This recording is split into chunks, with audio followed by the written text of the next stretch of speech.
फुटला रे, मम्मी पण असंच फोडते आता मला. तर कशी पब्लिक रामकृष्ण हरी, जे आहे ते बरं आहे म्हणूनच मी म्हणते महच खरं आहे. तर हा मोबाईल मी का आदळला आणि का नाही मी तुम्हाला सांगतो. तर हे मोबाईल आहे आमच्या मदरचा आणि आमची मदर मला म्हणली होती, भाऊ हा मोबाईल 3 दिवस झालं बंद पडला आहे, कुठंतरी नेऊन याला आदळ. म्हणलं मम्मी कुठंतरी नेऊन कशाला आदळायचा, मी तुझ्या समोरच्याला आदळतो ना. बरं झालं मोबाईल फुटला बिटला नाही भाई, नाही तर आमच्या मदरनं मलाच फोडलं असतं. कारण आमच्या मदरचं म्हणणं होतं, भाऊ हे मोबाईल नेऊन मोबाईल शॉपीवर आदळ म्हणजे नीट करायला टाक. म्हणलं मदर तो मला आधी तरी सांगायचं ना, नाही तर मी फुटलो असतो. ते जाऊ द्या. आणि मला असं कळलं की आपल्या माजलगावातले लोक आंघोळ्याच करायला झाले थंडी पडली म्हणून. हे खरं आहे का? जाऊ द्या. आणि दुकानात आल्यास काय येऊ का नाही येऊ, माझ्या हातात बॉसच्या हातातल्या चाव्या नक्कीच्या त्यात.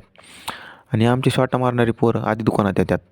मग काय झटपट मेडिकल उघडली आणि एक गाणं म्हणलं, झटपट पटापट लक्ष्मी मेडिकल के अंदर फटाफट.